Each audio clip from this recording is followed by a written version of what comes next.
شاہ است حسین بادشاہ است حسین،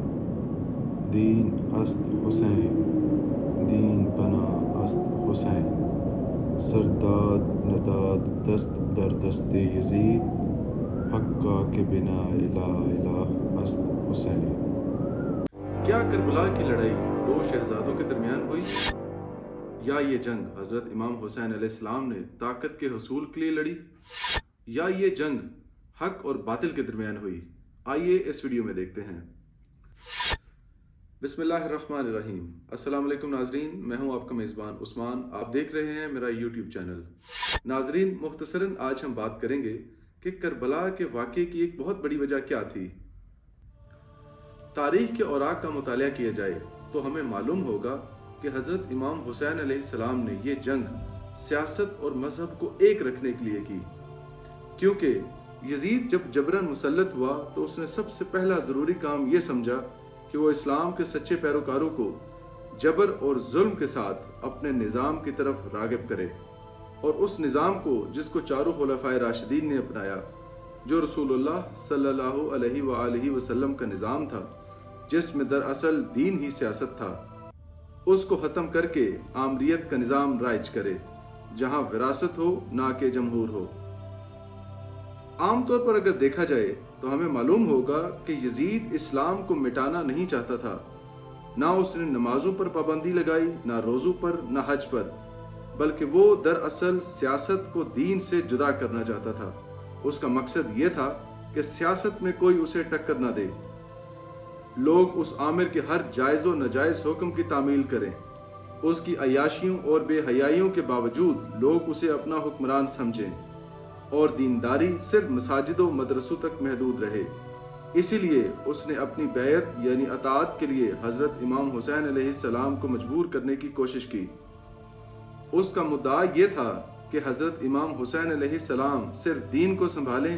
اور وہ خود سیاست کو سنبھالے۔ عام الفاظ میں اگر کہیں تو وہ یہ چاہتا تھا کہ وہ لوگوں کے حقوق کو پامال کرنے، ظلم و زیادتی کرنے،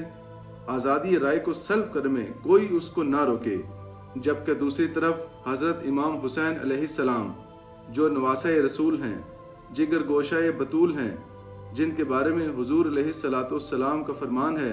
کہ جنت کے جوانوں کے سردار حسن و حسین ہوں گے، آپ کسی صورت میں یہ نہیں ہونے دے سکتے تھے کہ کوئی ان کے نانا کے دین کو دو ٹکڑے کر دے۔ آپ نے جب یہ دیکھا کہ یزید کا ظالمانہ نظام قائم ہو گیا ہے تو مسلمانوں کی پکار پر آپ نے فوراً لبیک کہا اور اپنے خاندان سمیت امر بالمعروف و نہی عن المنکر کے لیے رواں دواں ہو گئے، اور اس خلافت راشدہ کے نظام کو بحال کرنے اور یزید کے ظالمانہ نظام کو ختم کرنے کے لیے اپنی اور اپنی اولاد کی قربانیاں پیش کر دیں، اور قیامت تک لوگوں کو یہ پیغام دے دیا کہ دین سیاست سے جدا نہیں ہو سکتا۔ جیسا کہ علامہ اقبال نے بھی فرمایا تھا، جدا ہو دین سیاست سے تو رہ جاتی ہے چنگیزی۔ یہاں یہ بات قابل غور رہے کہ اگر دین سیاست سے جدا ہوتا تو نبی آخر الزماں صلی اللہ علیہ وآلہ وسلم احد و حنین میں نہ جاتے، بلکہ صرف مسجدوں میں نظر آتے۔ اگر سیاست اور مذہب دو جدا چیزیں ہوتی تو آپ علیہ السلام صرف مسلح پر نظر آتے، طائف کے بازاروں میں پتھر نہ کھاتے، نہ مکہ فتح ہوتا، نہ مدینہ سلطنت بنتی، نہ مصطفیٰ مدینہ کے حکمران بنتے۔ دراصل یزیدیت انسانوں کو غلام بنانے،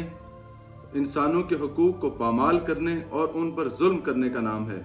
جبکہ حسینیت انسانوں کو آزاد کرانے، ان کے حقوق کو تحفظ دینے، ان کو دین اور دنیا میں ترقی دلوانے کا نام ہے۔ ناظرین، اسی تناظر میں اگر بات کریں تو جب اللہ تعالیٰ نے حضرت موسیٰ علیہ السلام سے پہلی مرتبہ کلام فرمایا تو حکم دیا کہ فرعون کے پاس جاؤ کہ وہ سرکش ہو چکا ہے،